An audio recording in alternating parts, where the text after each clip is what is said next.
Hi guys! Good morning! Welcome back sa YouTube channel namin ni Papa Beats. Ayan guys, for today's video, nag-uumpisa pa lang po tayo sa routine natin. Nilinisan ko yung kwarto nila Christian kasi marami na pong mga bakbak ng pom. Ayan, kasi punit po ito yung kalahati ng pom. Bali, pinakaunan po ito ng pom nila na hinihigaan. Naputol na kasi parang na po yung pila. Dumog na. Dumog sa waray. Comment yung guys kung ano po yung dumog sa Tagalog. Marupok. Ganun ba marupok? Parang marupok sa pag-ibig. Yan kasi si Sia, habit niya pong anuhin ito. Kaya kada araw-araw po, nakakapagwalis po tayo ng pom. Siguro pag habang po siya matutulog, ito po yung pinagdidiskitahan niya. Kaya ayan, napag-isipan ko munang kain.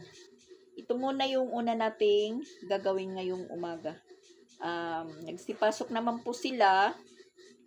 Yung naiwan na lang po dito is kami na lang nila papabits at saka si Sansan. Si Sansan kasi wala na po siyang klase dahil nag-ano na po siya na Christmas party noong December 15. So wala na po siyang klase. Yung may klase na lang po ngayon, yung dalawa. So, kagabi at saka kaninang madaling araw at saka oras mga alas 6, malakas yung ulan po. Nasa katunayan naman po is makulimlim yung panahon namin.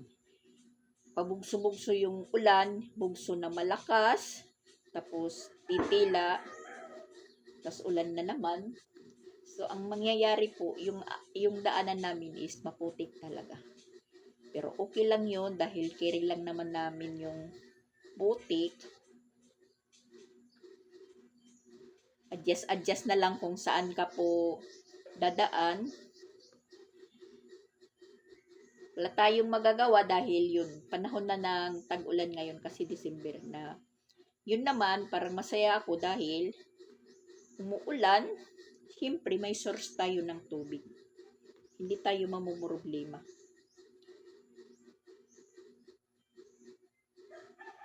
Pag pag nabutas pa ito na na tinahi ko, talagang sasabihin ko na lang na magaling si Sia. Magaling si Siyang manira. Yung mama niya na kay Sia kasi lahat ng mga napadala po mga laruan dito, mga stuffed toys. Yung stuffed toys nila na basta iwan nandyan sa package. Inilabas. Mga ilang minuto lang wala na po. Punit na po yung punit na po yung isang tenga. Tapos yun, tinahi ko, nilagay ko doon sa tindahan, hindi ko na pinakuha. Panira talaga to si Sia sa mga laruan nila. Hindi niya pwedeng tingnan lang or hawakan. Talagang yung aanuhin ba niya? Para ba siyang siraniko. Yung Barbie dolls niya, Barbie doll. Nakabalot pa yun. Sabi ko sa kanya, wag mong kuhain dyan sa box. Wag mong tanggalin para hindi po siya madumihan, hindi po masira. Umalis lang po ako saglit. Pagdating ko, yung Barbie doll niya, parang wakwak na. Tapos hubad na. Tapos wala na pong sapatos. Kasi pinaliguan niya. Sinuklay-suklayan. Tapos yung ending pa, may hinangir po ako na naka-dryer. Dumaan po ako sa likod. Nasagi ko, basa. Sabi ko, ba't basa naka-dryer naman ito? Yun pala, nilabhan niya po yung damit ng Barbie doll. Tapos doon niya kinabit din sa mga sa hangiran ng mga underwear. Hinalo niya doon. Ipinagitna pa. Sabi ko, ba't tumutulo yung dryer ko na dryer naman ito? Ba't basa? Ba't tumutulo? So, nung tingnan ko kasi medyo madilim na, yung damit pala ng Barbidal. Inihalo ni, parang tinatago niya, sinabit, parang tinatago niya sa akin na hindi makita. Inasagi ko, basa. Yun, parang namangha ako, ba't basa yung dryer ko na nakadryer na nga, tumutulo pa yung tubig. Yun na nga, nadiskubrihan ko. Kahit ano pong laruan nila, talagang walang nagtatagal. Binubusisi ni Sia. Katulad ng helicopter. Order niya, yung papa niya ng helicopter. Siyempre, lumilipad, naka-remote. Inaano-ano talaga niya yung remote tas yung helicopter. Tinitingnan talaga niya ba't lumilipad. So, ang ending ngayon, garahe na yung helicopter. Hindi na makalipad. Kasi nabagsak ni Sia. Inaano niya talaga.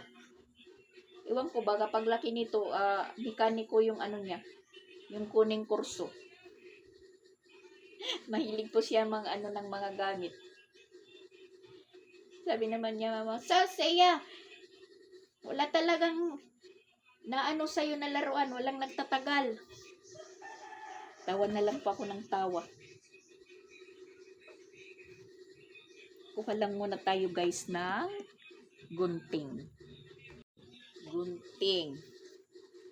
Na ang akala ko kanina, hindi sila makapasok dahil 6:30 na, malakas pa yung ulan. Tanong si Mama Walin kung nagising na sila. Sabi ko, hindi pa ako nanggising dahil makalakas yung ulan. Iwan ko kung makapasok sila. O banda mag-7 na, parang tumila yung ulan. Tinanong ko yung dalawa kung absent sila. Ayaw magsi-absinan. Pasok lang daw sila. So yun, yung papa niya yung nag-asikaso, nagpakain. Tapos naligo, syempre ako yung magbibihis. Madali lang naman sila maayusan. Medyo malapit lang naman dito yung eskwelahan. Sa highway, malapit.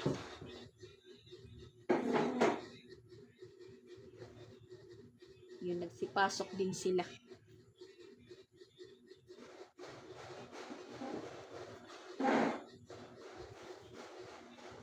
Ayaw umabsent.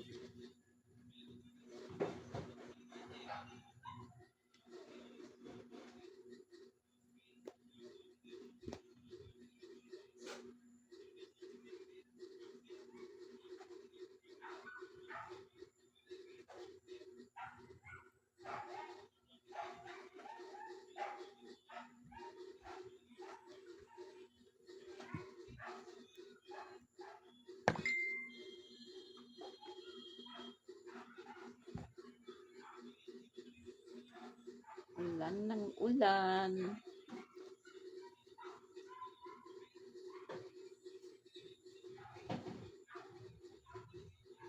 Tayo naman, hindi matapos yung routine.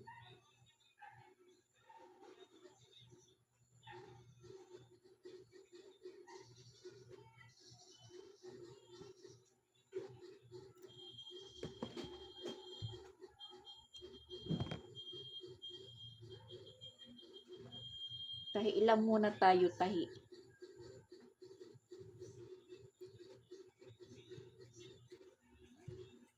Kasi tayo yung napapagod. Araw-araw tayo nagwawalis ng mga punit-punit na pum. Nasa gilid-gilid. Pag mahangin, nagkakalat.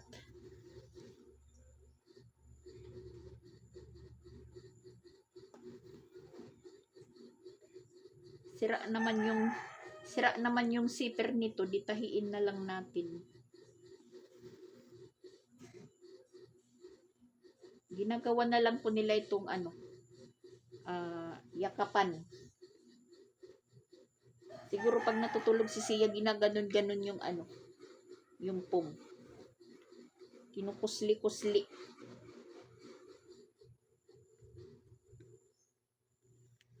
Tahiin natin lahat ng butas.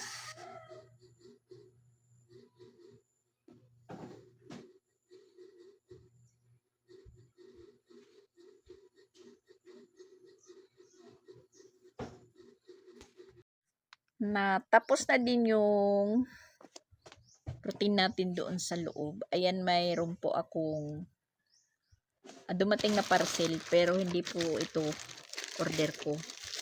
So, nabasa ko sa chat, sabi ni Mama Walin, meron daw po siyang parcel na akala daw niya hindi daw po ngayon dadating kasi sabi niya sana ma-appreciate ko daw yung simpleng ano niya sa akin, gift.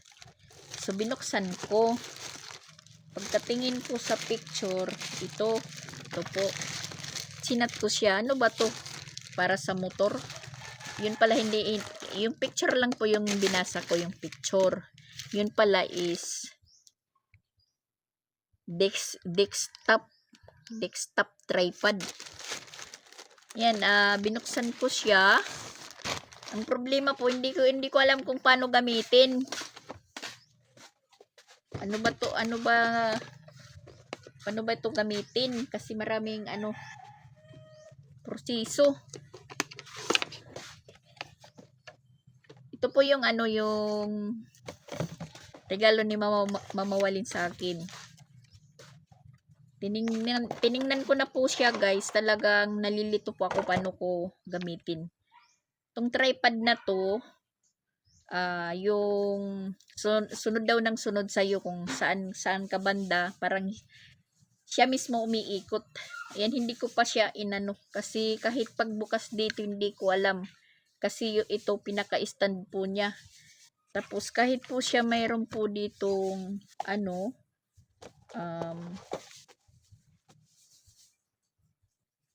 parang guide, hindi ko maintindihan talaga, hindi ko maintindihan. So, iaano ko muna ito kay Ronald. Si Ronald po yung ipapa-sit up ko nito. Dahil baka mayroon po ditong baka ini-scan. Ayan, kasi may QR code, di ko alam. Kasi ang liliit po ng ang liliit po ng mga nakasulat. Di ko talaga maintindihan. Desktop gimbal mode. Rotate left slightly.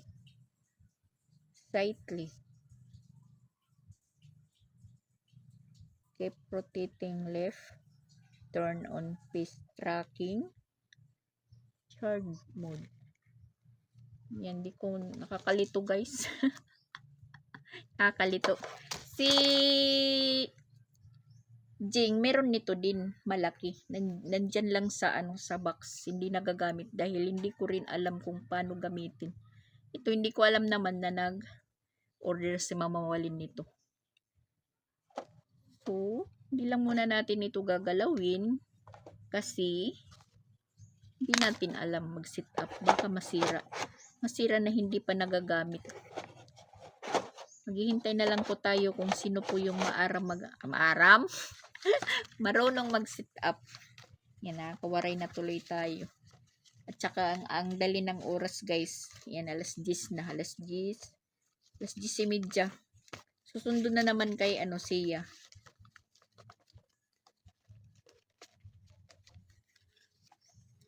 Natapos ko lang po sa loob.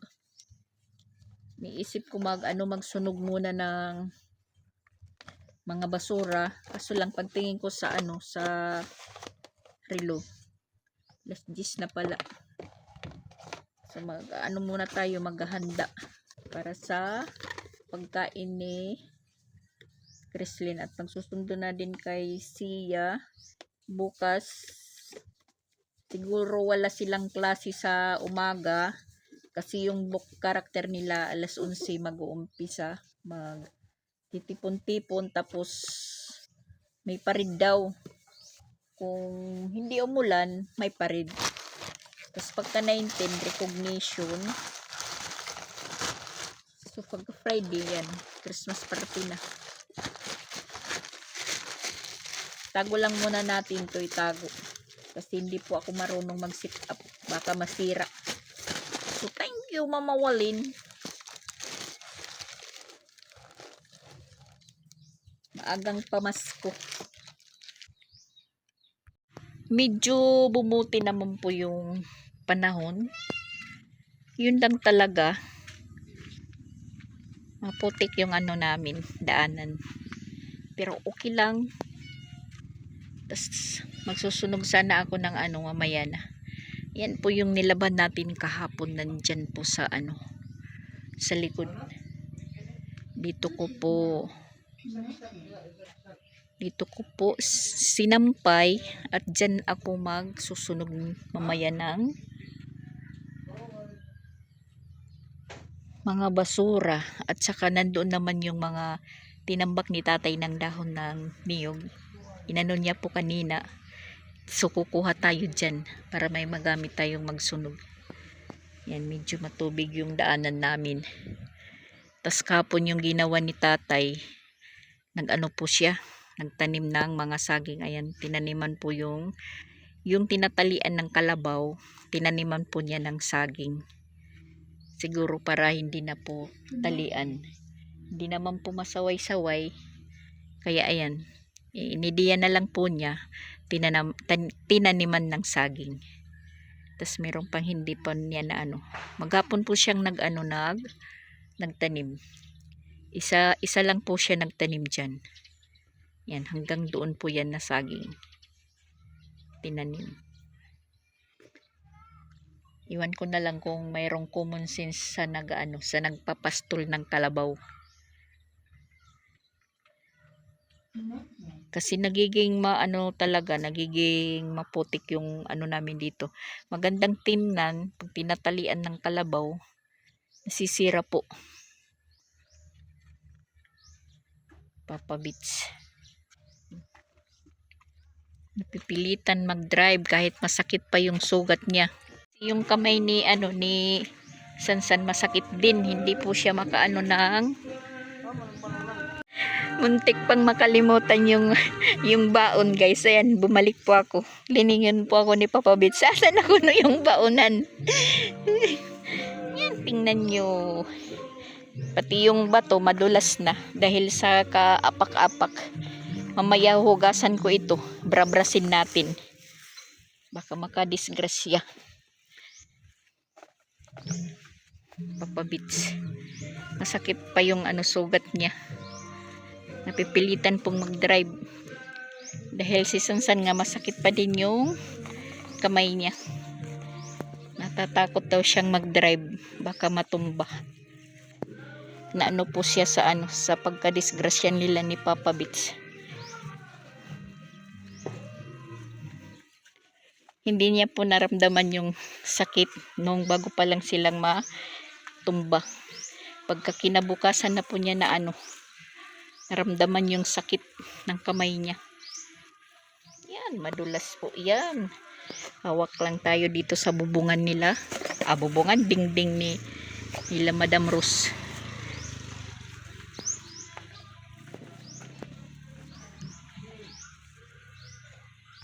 Ayan, nakabili tayo ng pitsay dito dahil meron po nabili na isda doon na fresh pa. So, sasabawan namin mamayang gabi. Yun po yung ulam namin. Sa ngayon naman, bumili lang muna ako ng pritong manok. Yan, si Sia po yung naghatid ng pagkain ng ate niya. Tas meron po siyang 5 pesos para sa ice cream. Dahan-dahan kayo.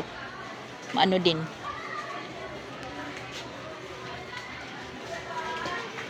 Kahit dito sa paralan, ayan, matubig.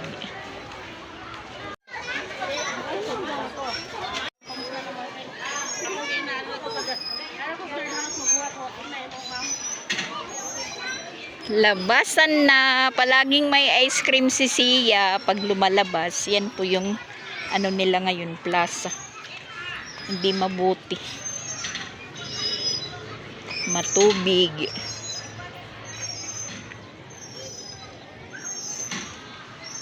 At saka nagawan po ng imbakan ng buhangin dahil nga mayroon pong room na inaayos. Yan, naging maputik din.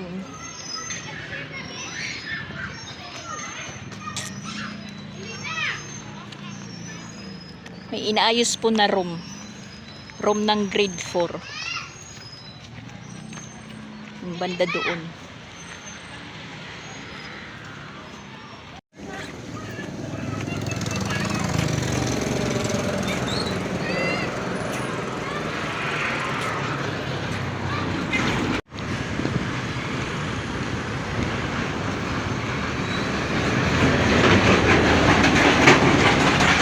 Oh my gosh! Yan. Gilid na gilid sa kalsada. Talagang delikado.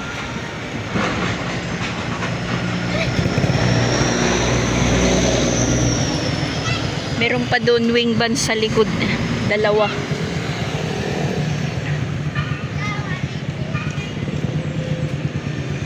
Natra-traffic.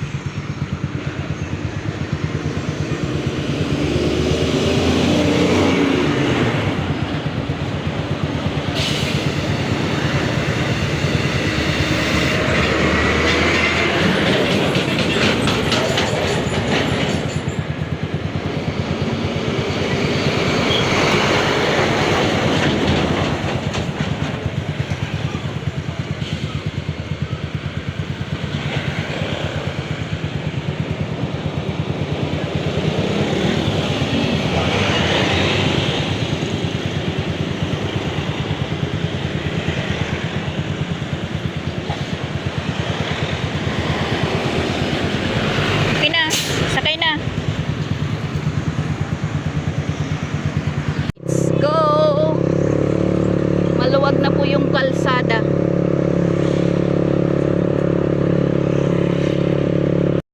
Aso, huwag kang tatawid. Ayan, nanguha po tayo dito ng dahon ng malunggay kasi inibot ni Sir Regan dahil ililipat daw. Yan, napakarami po. Ang fresh naman ng mga dahon nila. Kaya pinakuha ako ni Sir Regan. Maano lang po ito sa init.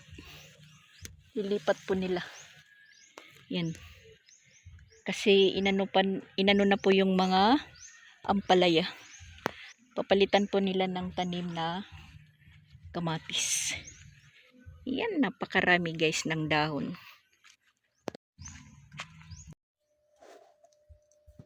Yan, kain kami muna guys. May singpormala sa amin. Sila nandun sa loob. Si Papa Bits nandiyan sa sa misa niya. Si Sansan at saka si Sia nandun sa loob. Ako naman dito sa tindahan.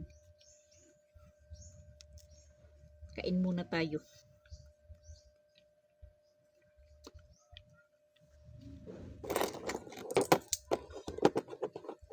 Sayang yung mga malunggay. Maano lang sa init ng araw yung mga dahon. Napakaraming puno. Ililipat kasi ng pagtanim. Ilalagay sa gilid sa may bakod. Dahil yung tanim nila na ampalaya, pinapalitan na po ng kamatis. Ngayon, marami po kami ditong kamatis, labtog, sili sa bahay dahil binigyan po kami. Pag nag-harvest po sila, binibigyan po kami. Kasi yung mga kamatis na bunga sa bukid yun tinanim, ulan daw at saka ulan, init. Yung bunga ng kamatis is nag-i-smiley na nabubuka po siya, nahihiwa yung mga kamatis.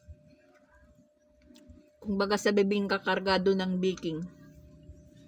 Dahil daw sa sa ulan at init. Siyempre sa bukid, pag mainit talaga kasi walang mga puno. Maraming reject. Marami silang tanim.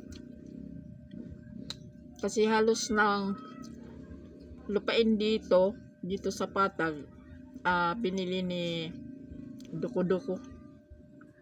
Ayun. may part na lote na merong mga baboy, manok. May part na lote na yun sakahan. Tinataniman ng pakbit. Alam niyo na po kung ano po yung pakbit. Pag nag-harvest naman po sila, binibigyan po kami. Kasi yung caretaker si Sir Regan.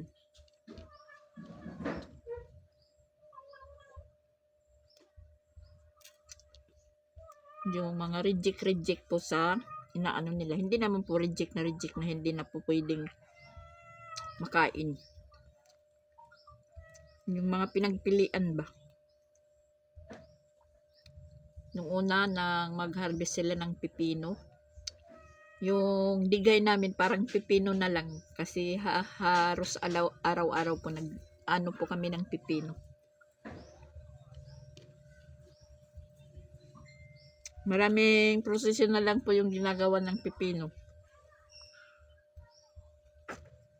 Kinikilaw, sinasalad, tapos nilalagay sa inumin, sa kulapo, nilalagay.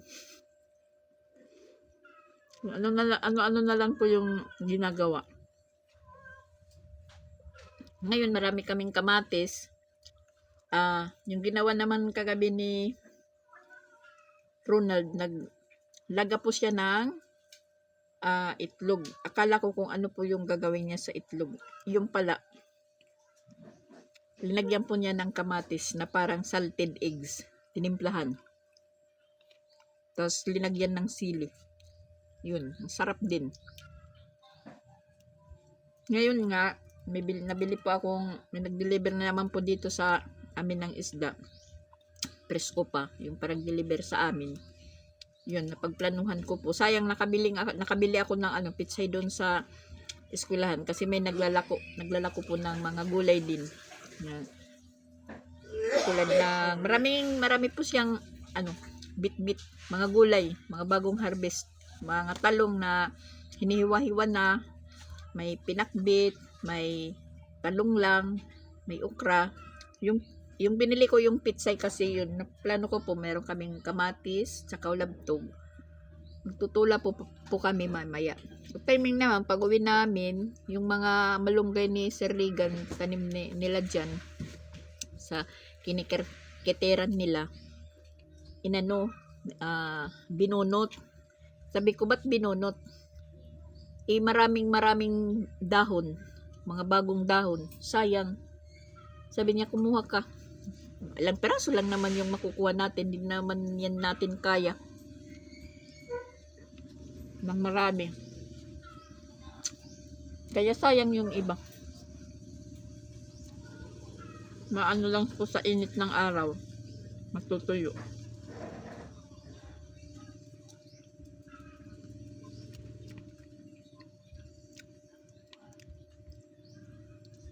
Yan ako yung manok, naguminto na po yung pritong manok. Dati 23, ngayon 25 na. Naghihintay pa naman ako ng sukli. Ng 100 ko, wala na palang sukli. 4 na piraso. Kasi akala ko 23. Yun pala is 25 na.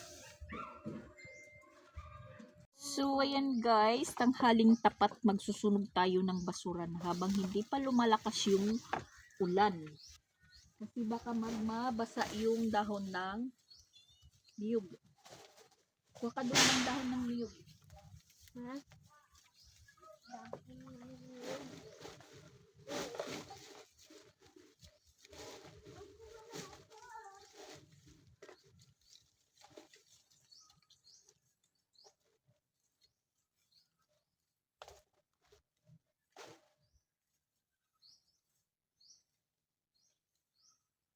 Paginay kay malagay.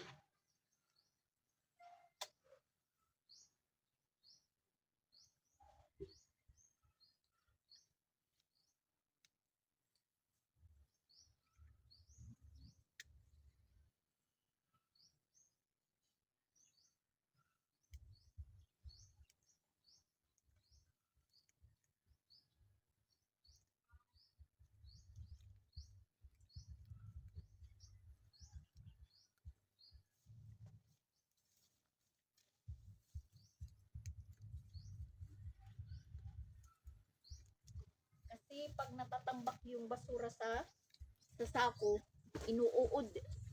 Kaya kailangan kailangan sunugin natin. Sayang talaga hindi ko pa magamit yung tripod na regalo sa atin ni Mama Walin. Kasi pag ganito, yung cellphone nandito naka-stop. Kung saan po tayo pupunta, parang sinusunod tayo. Nakita ko na yan po ang ganong klaseng tripod po na pinadala sa akin ni Mama Walin. Ayun, pati doon si Nani nagsusunog. Kasi magtatag-ulan na nga, kailangan magsunog na tayo ng mga basura para hindi dumami, hindi matambak. Yan. Pati doon nagsusunog sila ng basura. Yan, mausok. Kasi umaambon. At yung nakatambak na dahon ng niyog, kukuha tayo doon. Inimbak yan kanina ni tatay.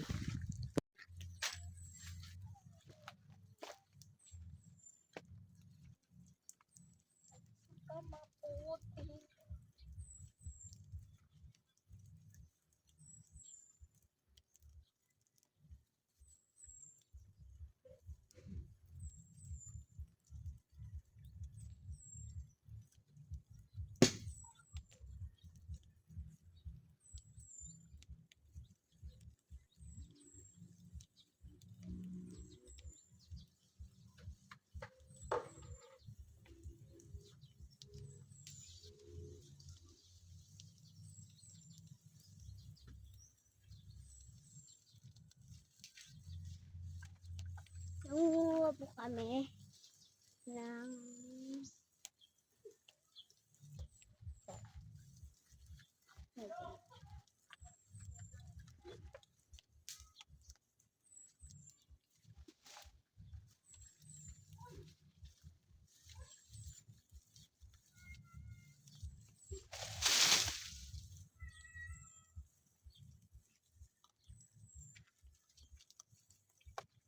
Parang tinatabunan ni tatay yung katawan ng dahon ng niyog kasi pinutol-putol po niya. Yan, kumuha lang tayo ng kahit ilang piraso.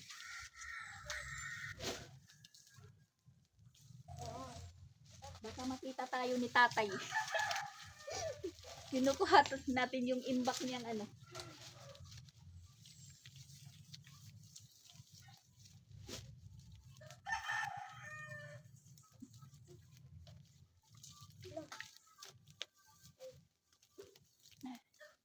Oh my gosh. Para matunaw yung mga basura. kuno po wire.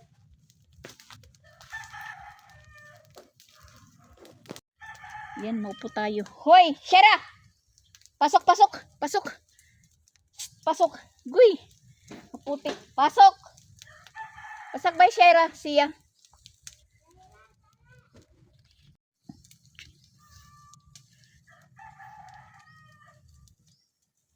Pati doon, nagsusunog sila, nagsusunog. Di tayo din magsunog. Para wala tayong mga basurang nakaimbak sa bahay, sa loob ng bahay.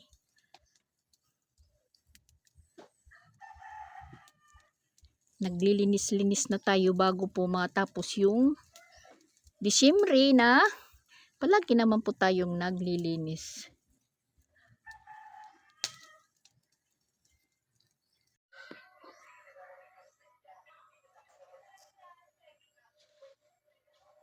Naghakot si nanay ng susunugin.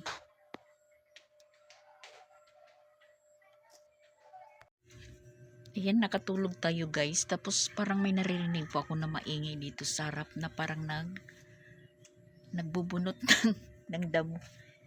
Ayan, tingnan ko. Bongga. Yung kalabaw is nandyan.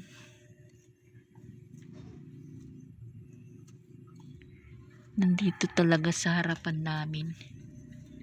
Yan, kumakain sila. Yung isa nandoon.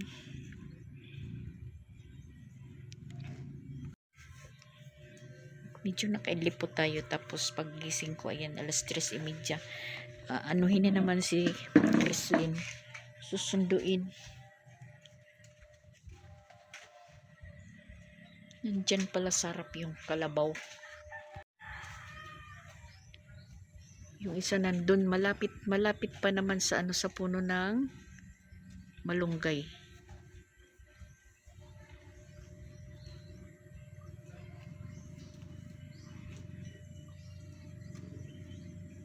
Hindi naman masama kasi yan, yung mga damo na trim. Kaso lang kasi babasa yung yung lupa, inaapak-apakan, nagkakalat yung dumi.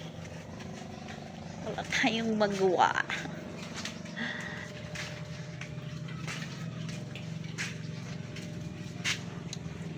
Mapapaaway lang po tayo, guys. So, hayaan. Sana bantayan. Bantayan, kung magpapakain, bantayan. Hindi iwanan. Kasi, ang nangyayari po, diyan sila dumudumi. So, ang dumi, nandyan sa sa harapan namin. Tingnan nyo, as in, malapit na po sila.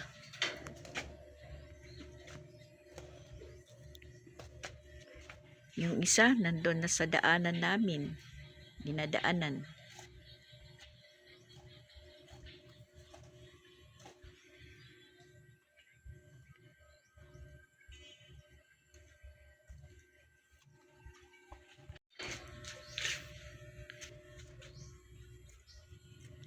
Si Sansan yung inutusan natin na magsundo kay Chrislyn. Sabi ko sa kanya, tingnan niya lang dyan sa may gate, sa may banda gate ng security guard, dahil labas na ngayon yan ni Chrislyn.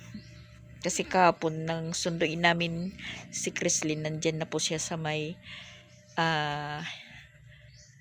misa ng security guard. Nakaupo na po siya sa upuan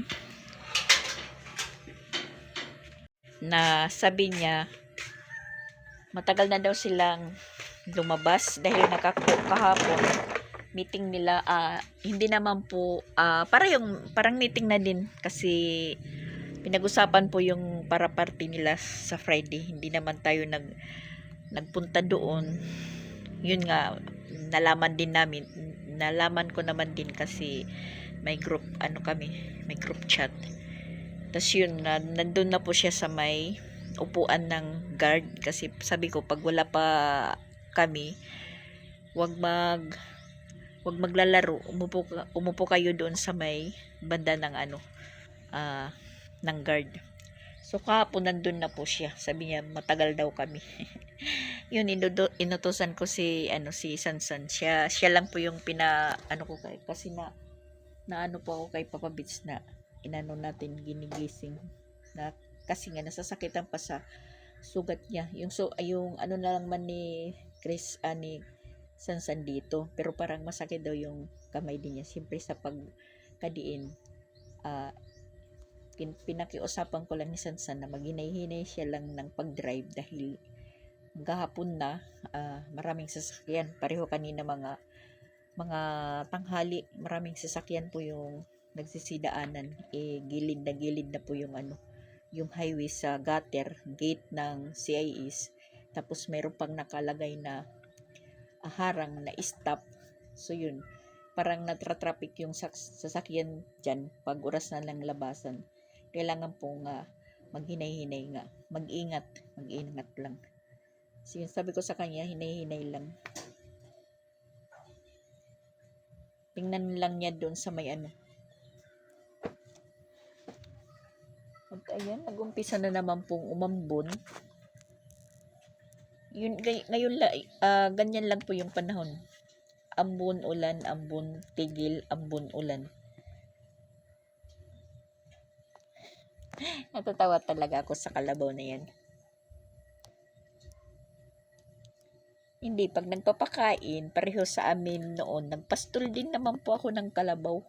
Kasi marami din po kaming kalabaw noon. Siguro 4. Yung isang kalabaw namin is, yun po yung para sa pag-araro.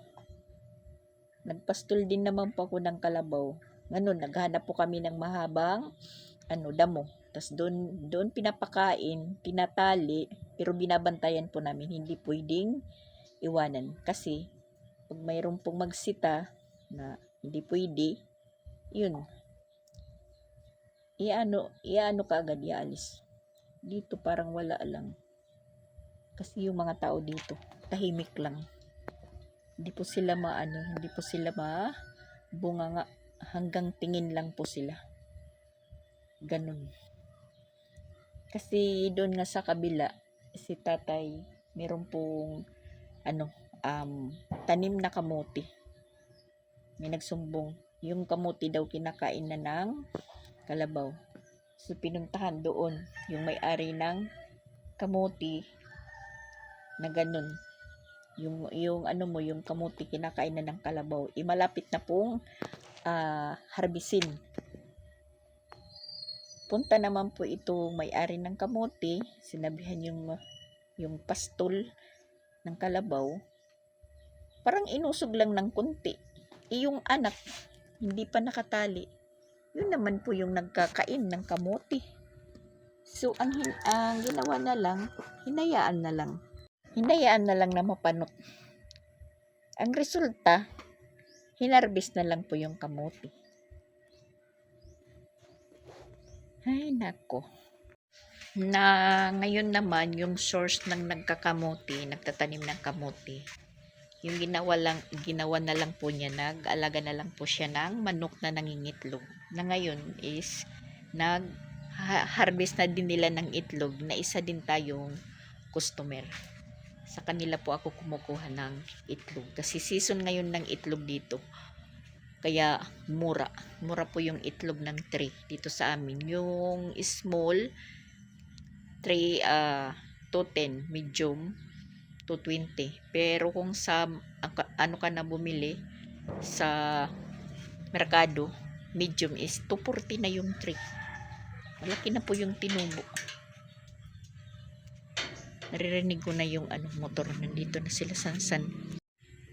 Ayan na yung natin, estudyante.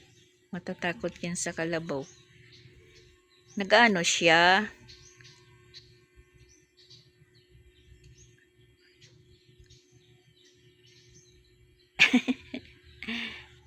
Po siya, nagpapaalam po siya na gusto daw niyang maglakad dahil may daw siya kasama na classmate.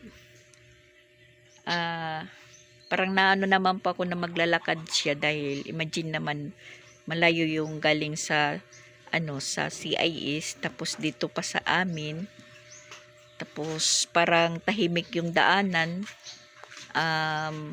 Marami tayong iniisip, pero hindi naman to madali-daling makukuha ng puting ban. Ha? Ano? Yung taga-Sundo kasi, ayan, tulog na tulog. Kumusta? Inatag mong bayad mo, Christmas party?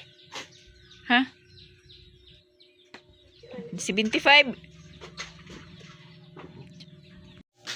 Ngayon naman, labas natin yung isda na lulutuin natin. Kasi ayan na-frozen na po siya. Labas natin dahil hindi sila Ronald ngayon overtime, Martis kasi.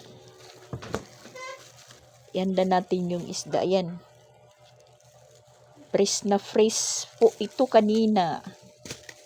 Sari-saring isda. Ayan, itong isda na to, itsura ng isda na to, mahal ang kilo nito. Tapos ayan, pinana lang po ito na pagkahuli. Sabi ng nagde-deliver dito, mahirap daw yung paghuli ng isda ngayon dahil yung dagat, malabo, at saka maalon dahil may bagyo daw. Kaya siguro ganito yung panahon. Yan, masarap tulain ito. Si Ronald po yung papaglutuin natin dito.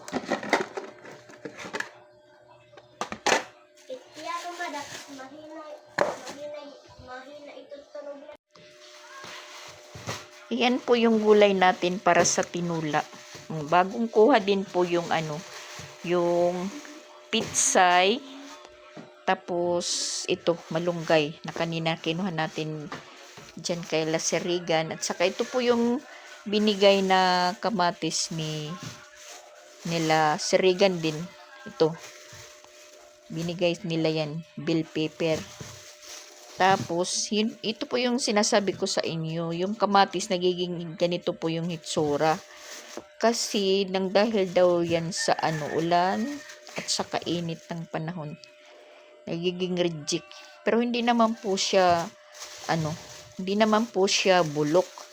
Talagang ganyan lang, na lang po siya na hihina, parang umi-smile. Yan. Napipisat na. Pero, pa siya? Matigas.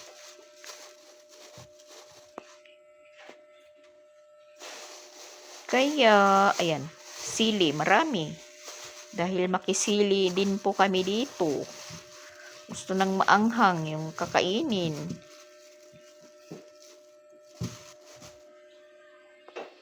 Si Ronald po ang maghuhusga nito. Pasabawan ko lang. Ayan, malaki po siya. Ano bang tawag dito sa isda na to? Siri. Siri ba yan? Tas ito po po ito. Yung tinik niya. Masakit pag nakakatinik. Itong malaki. Nakarami na po ako niyan matinik. Diyan.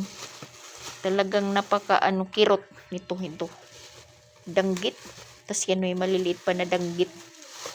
Kaya ayokong maglinis nito. Maghugas. Kaya hintayin natin si Nonax. Siya po yung papag-anuhin natin dyan. Papagkaliskisin.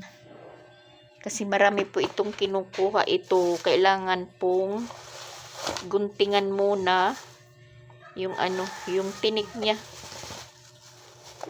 Ito. Guguntingin muna bago kasi yan matutulis. Saka dito po ako nadadali palagi ito. Dito po ako nadadali. Marami na pa akong natusok dyan. Yan. Masarap po ito na tula mamaya. Yung balanak na pangalan, minsan hinatiran din po kami ng malaking balanak na pag ganito pa lang kalaki, masarap paksiwin. Tapos hinatiran po kami minsan ng isang balanak na parang bangus na po yung laki niya. Yun, inihaw namin kasi malaki na. Ang sarap po niya dahil manamis-namis pa. Presko pa kasi. Nag-assignment na po siya. Nagtatanong siya sa akin kung ano daw yung tunog na mahina. Ha? Sabi niya piano. Sabi ko naman hindi ko alam kung mahina yung tunog ng piano. Dahil pag ikinukunik sa speaker malaki.